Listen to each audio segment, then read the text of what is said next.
Welcome back to the Family Movie Night podcast, where we want to help you and your family have better conversations around the content you consume. This is episode 61, and we're back.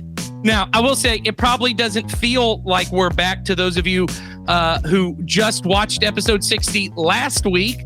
But for those of us here on the podcast, it's been almost an entire month since we have filmed. Though we did a bunch of work before the holidays to get ahead, and we are back.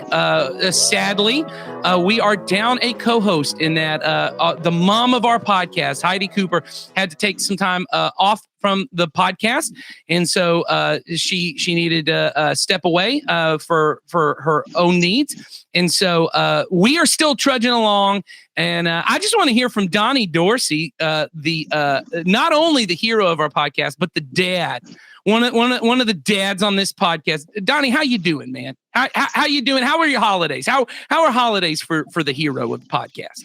I'd say if I were to grade my holidays, it was probably it was a strong B plus, almost an A. But I'd say made the most of the good and worked through the challenging part. So I enjoyed it for the most part.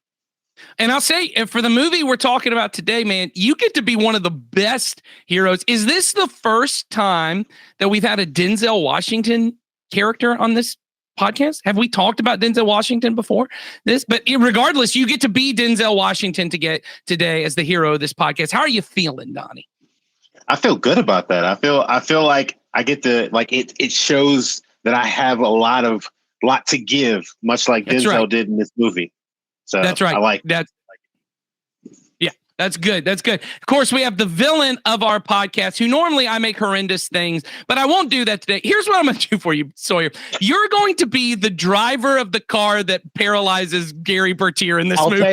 I'll take it. Because there's a lot worse villains in this movie. There's a lot worse villains in this movie. I'll take the negligent driver that hits Gary Bertier, okay? Very good. Sawyer, though, I do want to hear what were your holidays like, though, man? You got to go back home to Missouri for a little over a week. How was that? Yeah, it was nice. It was really nice to just be home with family.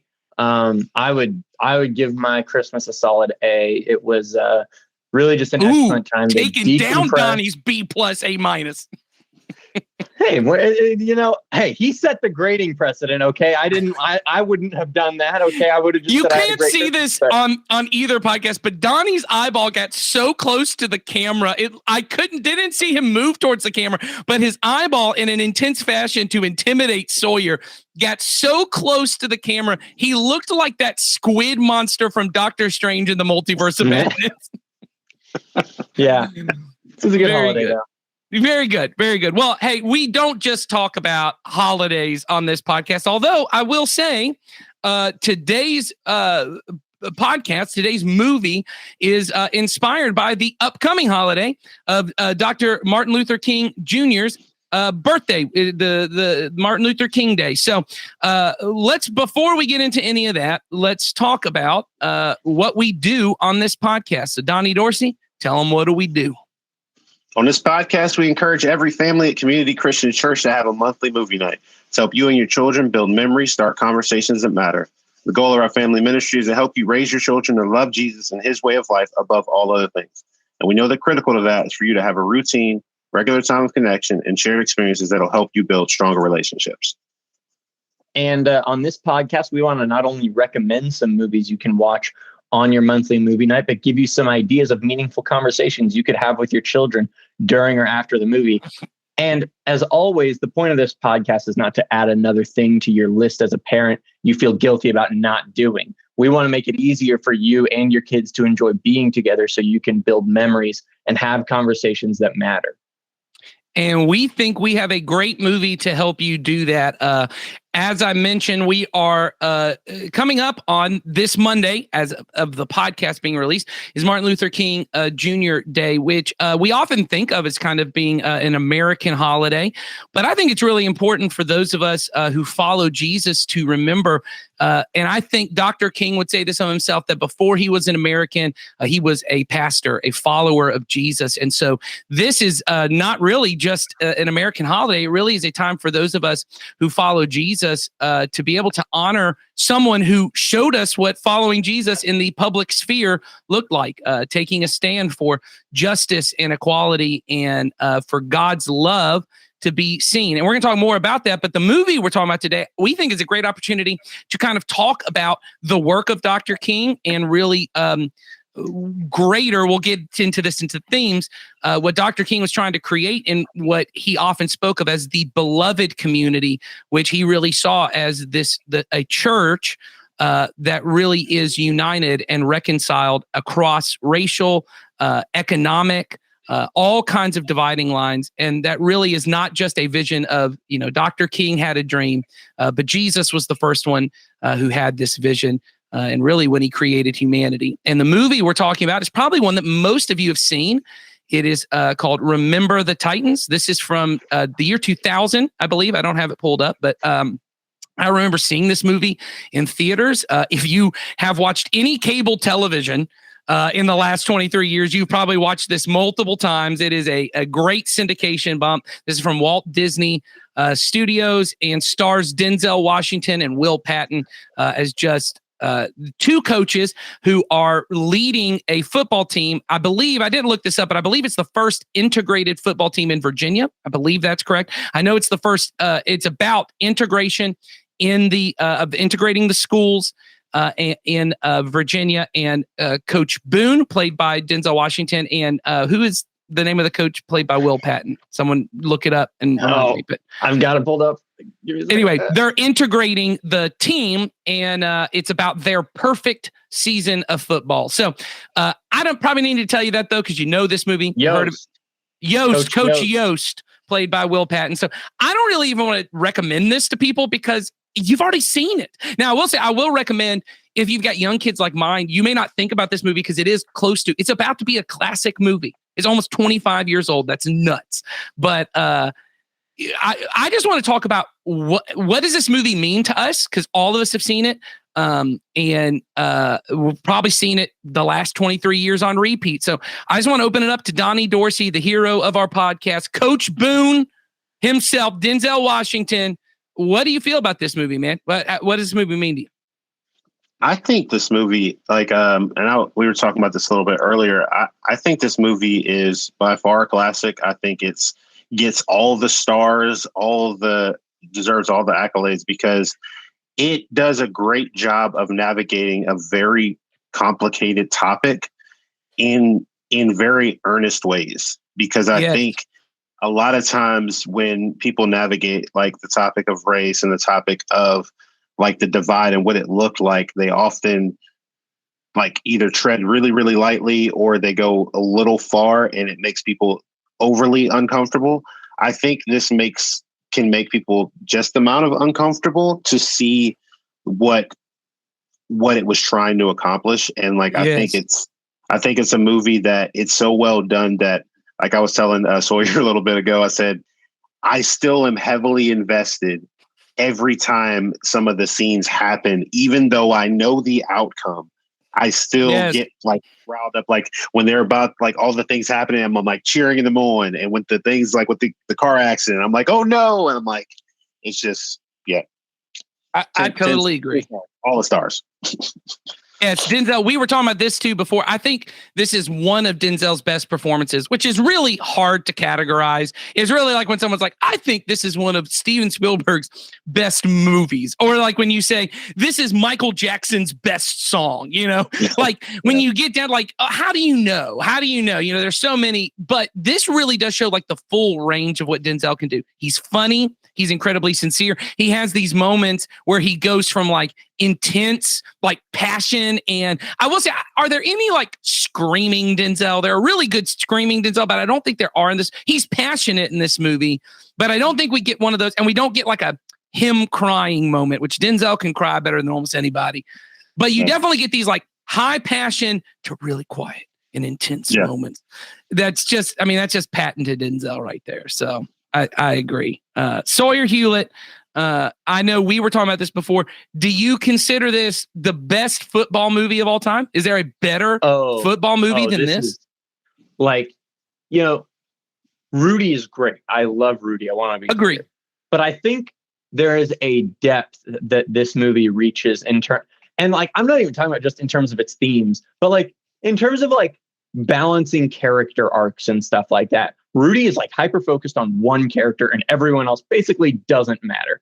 You know, there are some good side characters. There's the janitor at the stadium that I can't even remember his name, but this movie is just so freaking good at balancing all the characters. You know, like Denzel is just clearly like leading them, and you feel like you're like being led with the other characters is the thing almost. That's like what I feel like in the movie is. I feel like when Julius and Gary are like working their issues out together and being led by these coaches, I feel like I'm just right in there with them to a certain extent. Yeah. And I think that's just to the movie's charm almost. That's the best way that I can put it. Cause like, there's just something to be said about the charisma of Denzel Washington. There's like a level to which like, I would follow that man into any battle is the thing. And I feel like this movie really cashes in on that aspect. You were talking about how he's really good at being passionate and quiet at the same time, or throughout this movie. And like, there's a level to which I'm like, yeah, like, anyways, we were talking earlier. This movie is also really funny is the thing. And that's something that like I value a lot, because there's a level to which like, if you were going to be like a somber movie, you're going to have to like get me in the door somehow. And this movie is really good at doing that, because it would be easy for this movie to get very just like focused on one thing with the really serious stuff.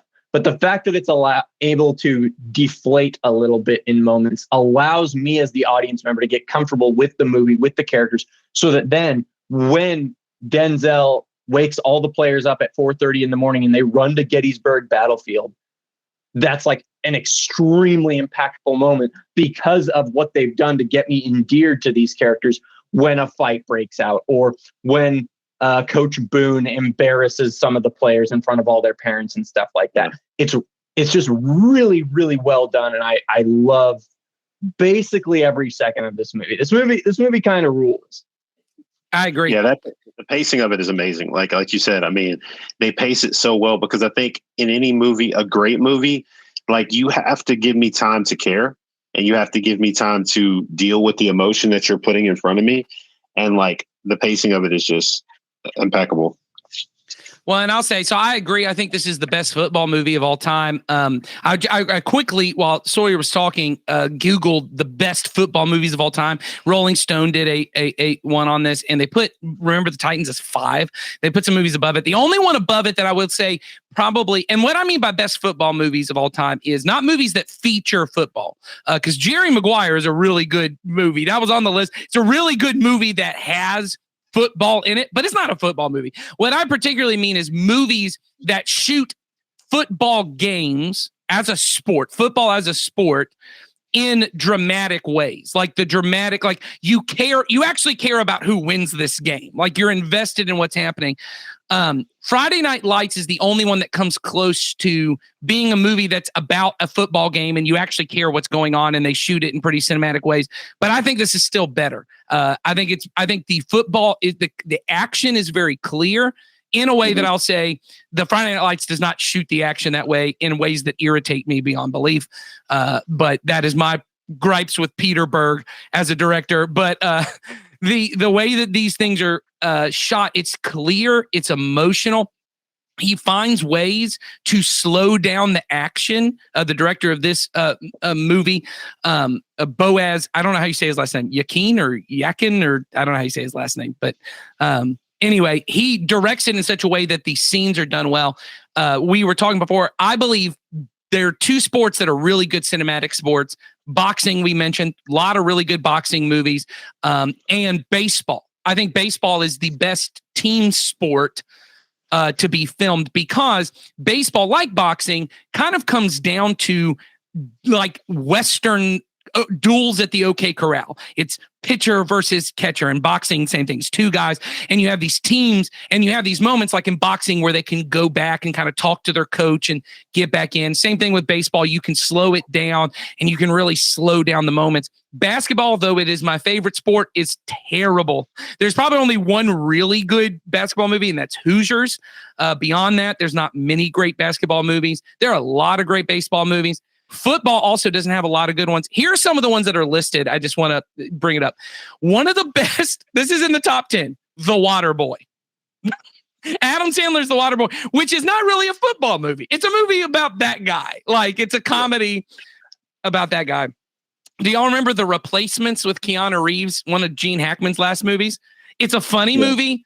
It's a fun movie, not a great football movie.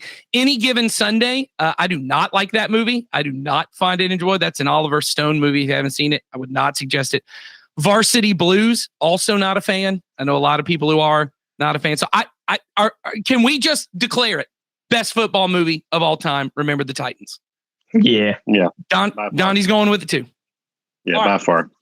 So I think, and here's what I'll throw out too, just as we're kind of ending up our talk about the movie itself. My kids watch this movie and they've seen it twice and they love it. So if you've got young kids, this is a great one. And in particular, to the themes that we want to talk about today with Martin Luther King Day coming up, and your kids are going to have it off from school, and they may go, why do we have this day off from school? And you're not sure how to talk about it, because what I have found, and this is what I have found, is that particularly for white Americans, I can only speak to that experience, talking about the civil rights movement feels tricky to many people. And most of the time, you feel like you either end up kind of dismissing what happened and, well, let's just not talk about it. Let's, we've moved past it and it's all good. Or you feel like this immense amount of like guilt if you want to talk about what went on. And then there's just this mixture that's all in between. And what I think this movie does well, and what it will allow us to do, is this movie is a fairly positive spin on what it looks like for a community of people to really choose to love and care and honor one another. I wouldn't even say despite race, because of race. Like they don't choose to ignore the differences in race, but they choose to say, let's allow that tension to actually bring us together, not to separate us. Donnie, I can see you want to, are you agreeing with that? I definitely agree, because I mean, there were definitely plenty of scenes where you see these moments that are really very tense. And then I think the one that comes to mind is the one with the police officer when he's pulling up to, I think it's to Boone's house.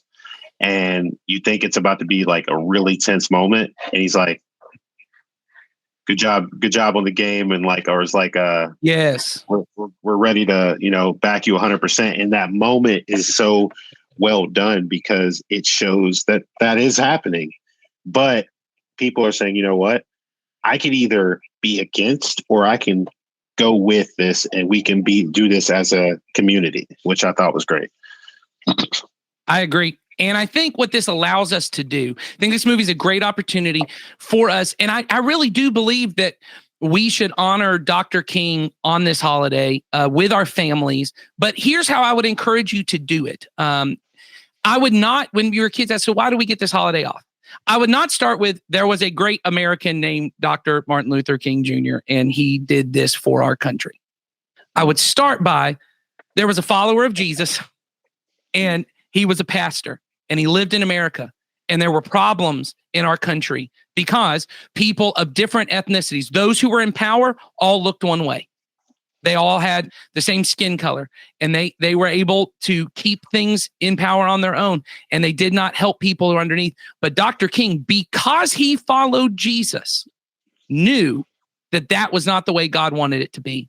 And so he led a movement of people, and there were lots of Christians that were involved in that movement to reclaim this as not an American project, but as a kingdom of God project, as a group of churches and believers who chose to say, Jesus' desire is to see all people, no matter their ethnicity, their nationality, their gender, how much money they make, where they come from, what language they speak, all of those things that kind of trip us up and divide us. His view Jesus' goal, his heart, why he died on the cross, was that all humanity would be united in their love for God. And so certainly those of us who follow Jesus should do that.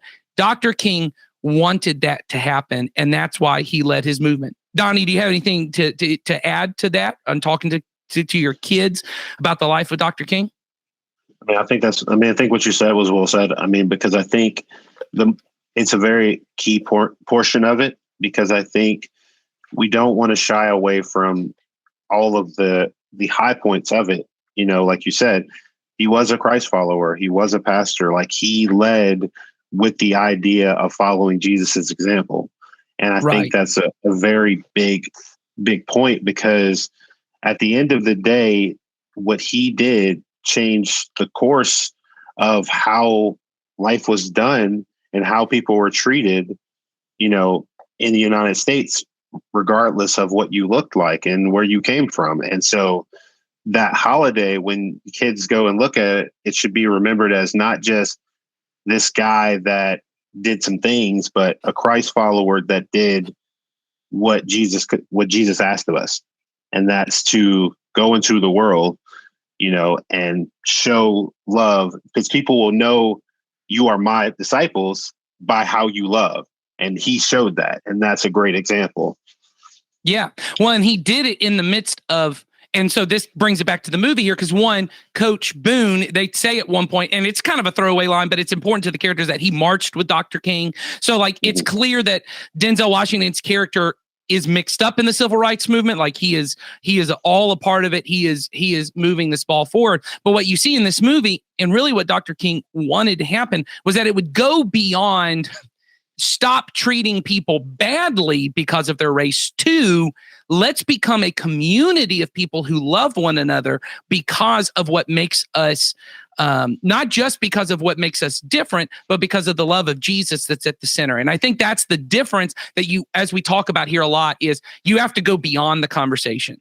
This movie is not made by believers, so their goal is, it's football that can bring you together, or a common goal can bring you together, something like that. I think all those things are good and fine, but as believers, we have to say the thing that unites us is not a common goal, it's Jesus. That Jesus will ultimately unite us.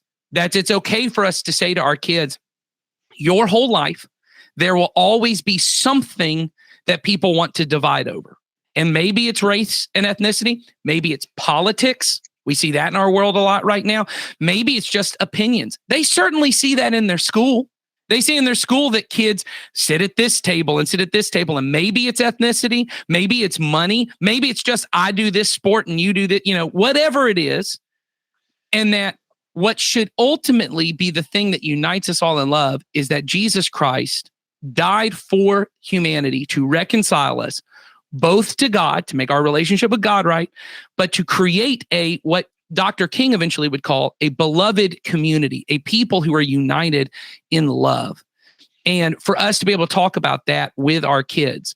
Does anyone else have anything to kind of add on this idea of Dr. King's life and his work and how to talk about that?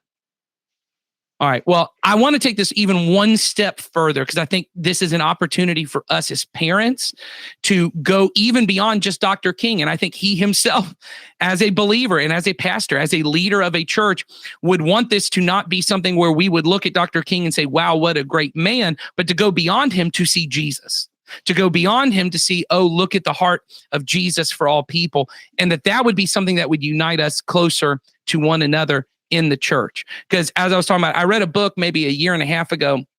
I believe the name of the book is The Beloved Community. And it's a book about the theology of the different groups in the civil rights movement. It's sometimes we forget Dr. King was not over the entire civil rights movement. He was over a certain group of people that were leading, but there were lots of different groups, including one that I've talked about before, Koinonia Farms, that is here. They're mentioned in the books.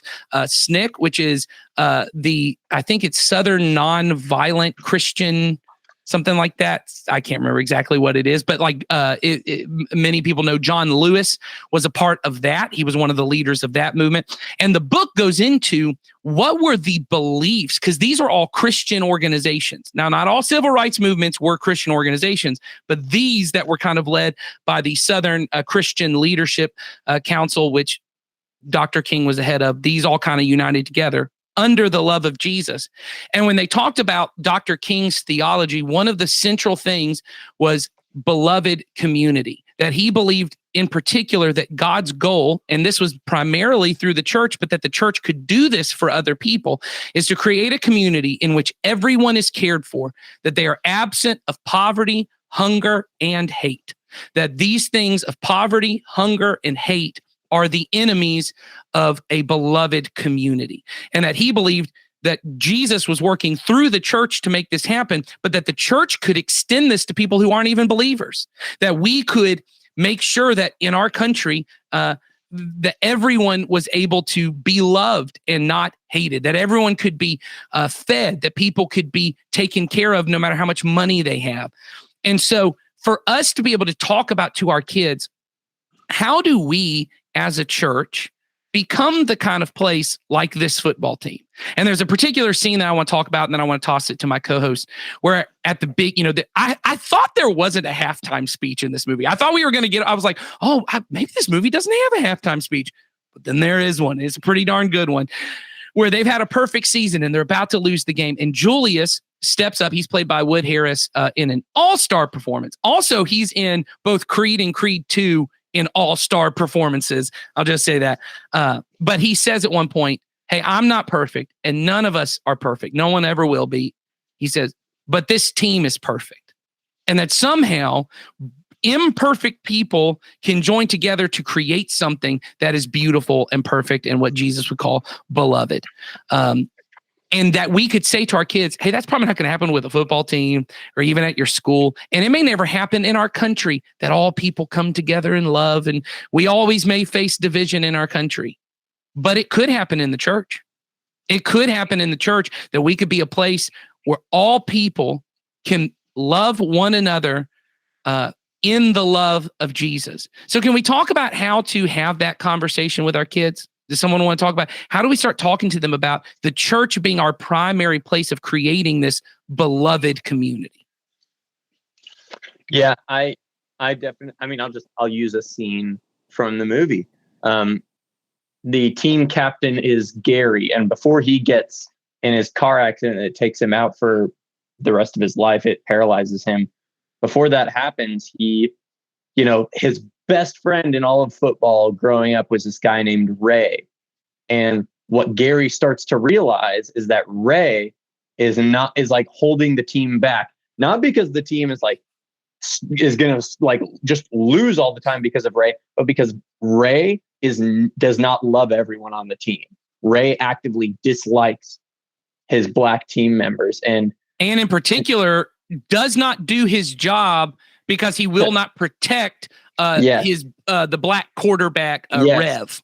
Ray is on the O-line is the thing, and he intentionally misses a blocking assignment so that Rev gets injured, which causes Rev to get injured. And there's a level to which the courage that Gary has in that moment to say, okay, we're done then. That is kind of like what I think about when I think of, that's the church. That's what the church is supposed to be like.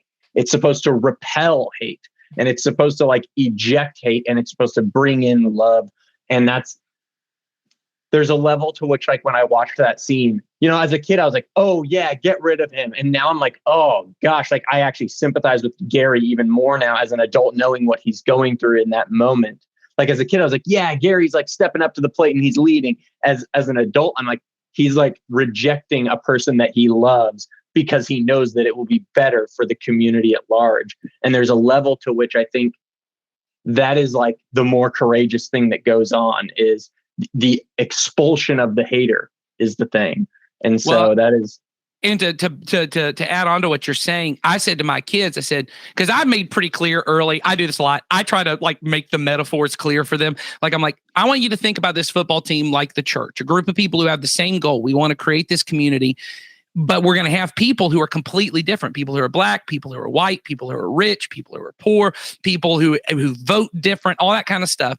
And I said, and everyone gets to be included. And they said, well, why doesn't that guy get to be included? I said, well, you know, the Apostle Paul talks about this, that if you have a divisive person, if you have a person who is trying to create two teams within the one team, you are to expel that person from your midst, because the community, this beloved community, if you have a person who refuses to love a brother, refuses to love a sister, then it what is right for you is to go to them. And we get the example of Paul going to Peter.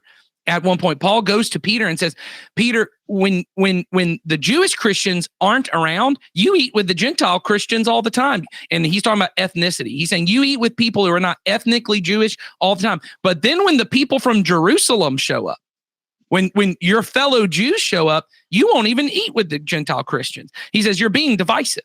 You got to fix that. And it's this moment of, like you said, it's what we would call a come to Jesus moment in youth group. Mm-hmm. I got to sit down with this person and be like, look, you got to figure this out. And you're right. And that's what I said to them. I said, part of our job, and I'll just say in particular, in a church that is percentagely primarily white, I said to my daughters, I said, you always need to be willing to say to other white believers, hey, this is not okay. That joke you just made, this comment you just made, this way you only talk to people who look like you, that's not acceptable. That someone has to be willing to be the one to step up to the plate. That's you create a beloved community with hard conversations. And I think that's important. Donnie, you mentioned something, and I want to toss it to you here. You had talked about one theme in this movie, which I think really kind of goes together here, is this idea of who is my brother? And I think in particular of the only way for us to become a beloved community is for me to look at someone who before I might have considered an enemy or just someone I didn't want to be associated with.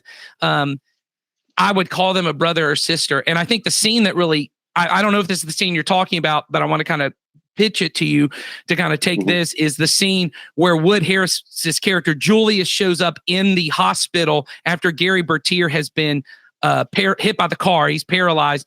And the nurse says, oh, I'm sorry, only family is allowed. And he says, can't you see the resemblance? That's my brother. Yeah. And that moment is really, I don't know if that's the moment you were talking about, but that's a powerful moment. You want to talk about that? So definitely, that was definitely a big, powerful moment. One of the moments I was thinking about particularly was when they're in the lunchroom. And if you remember Louis, he's this guy that he enters this room and he doesn't see what everybody else looks like. He doesn't go, hey, I'm supposed to sit over here with these guys because they look like me, or I'm supposed to sit with them. Like Louis is like, I don't care who you are. If you love a good song, or they start singing, they start doing all these things. And I love, because Louis's perspective, it seems as if it's like Louis walks into the room and he goes, I don't see anything but brothers. It's like, because we are here to do a singular job, and I don't care about any of the other little silly things, because I really love how Boone takes them and he says, look, y'all are going to learn about each other. Y'all are going to spend time with one another. Y'all are going to share with one another, because it goes back to the idea of what Jesus called us to do, is we're supposed to share in each other's sad moments, our happiest moments, our grief, all of those emotions, because that's what helps us to grow together. Because, a lot of people are like, well, the family bond is the people that, you were born with, but that's not true. Because there are closer bonds that I have to people that are not blood relatives. And that's what we are as Christ followers, is that we are all called to be part of the kingdom of God in that family. And when Donnie, we walk into, I'm not interrupting you, but this is a good preacher moment. We may not be blood relatives, but we relatives in the blood of Christ. I like it. That'll preach. Go ahead, though. I think you're right. Yeah. But it's so true, because I think when you get, it's the term, you get lost in the sauce, you forget what's going on, and you forget what the purpose of the thing is, because sometimes you show up to something and you're like, hey, this is what I expect. We're going to do this like this. And then, your brother in Christ says, well, from my experience, that hasn't worked. Can we try something different? And we come together. We look at it and go, you know what? You're not my enemy. You're on the same team. And I think that's a big part, because being brothers and sisters in Christ is not always agreeing on the exact thing, but agreeing on the one thing, and that's Jesus and the mission of what we're supposed to do. Because are we going to want to do it all the same way? No. But at the end of the day, are we propelling God's word along to other people and helping others to see what Christ's love looks like? And that's the biggest part of it.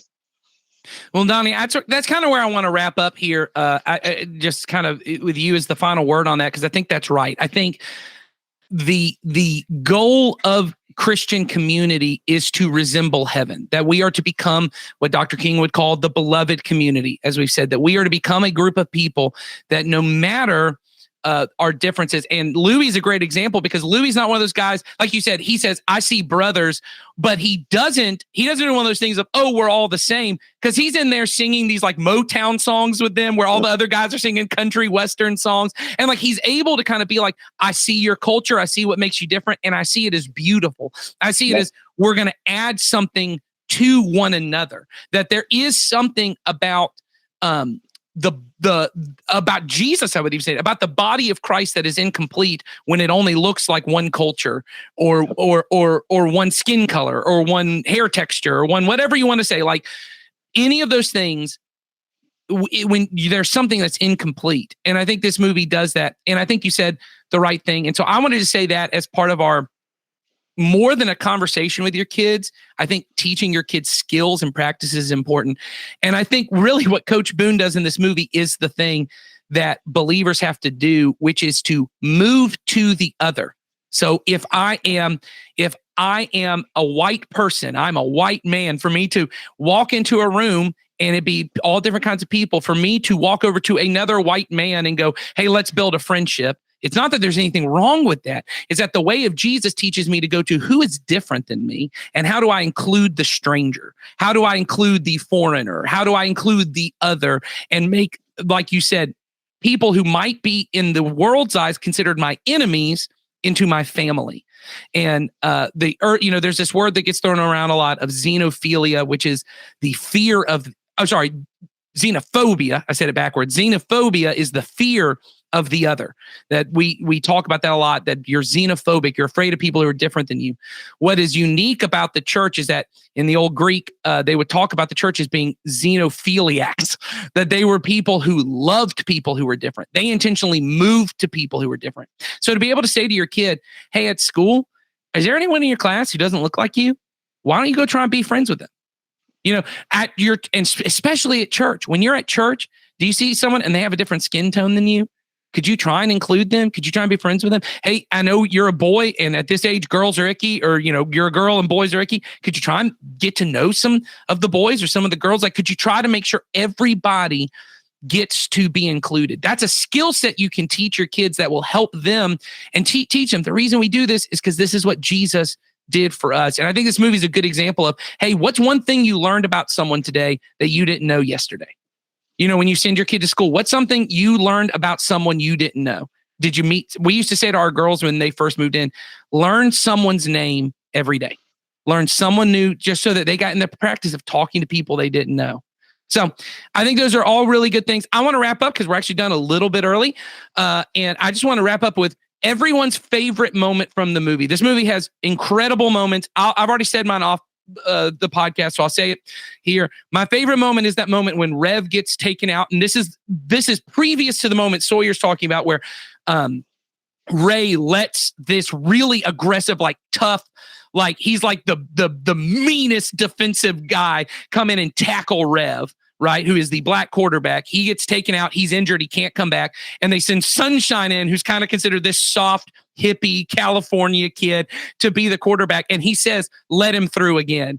And when they let him through, he just kind of bends over and makes the guy just bulldoze himself down. It's like a judo move. Like he uses his energy against him and knocks the dude down. And it is like this moment of like the team coming together. That's my moment right there. I love that movie every time. to that scene's credit, I think that my favorite detail right there is at the end of the play, Sunshine just like stares down at him. Oh, it literally feels like you're watching an NFL game where a quarterback just broke a guy's ankles and he's just like staring at him on the ground.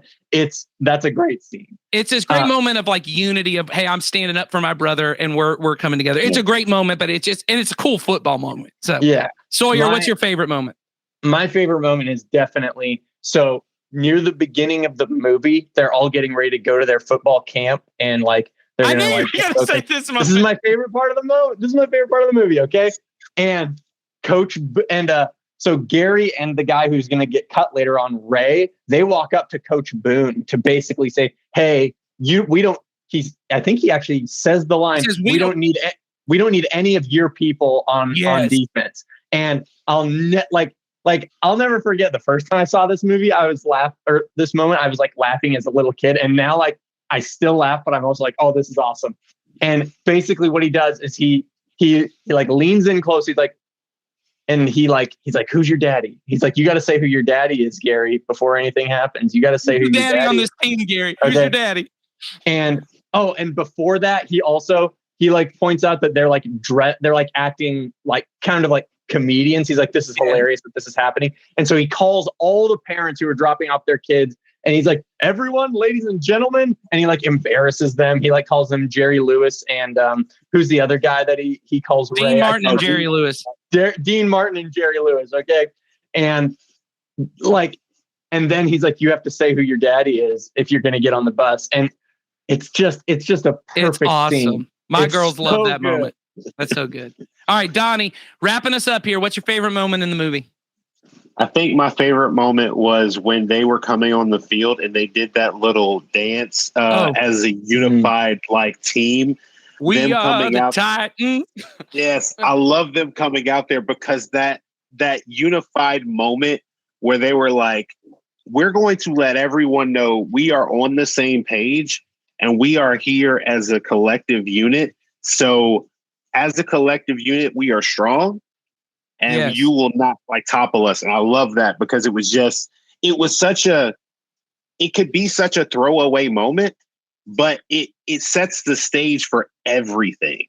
Well, Donnie, you just gave me my wrap-up moment here because, I mean, come on. There's nothing better than this. So that moment's awesome because they end up using humor. I mean, they look silly coming out. That's not how a football team does. They come out looking silly. And what Paul, when he ends up writing to the church, he describes what Jesus did on the cross as shaming in the way that a comedian would shame the powers of hate and evil and sin. That hate and evil and sin and the empires of this world threw death at Jesus, and he literally just like walked it off. He was like, "You knocked me down. I walked it off 3 days later." And it's like this comedic moment.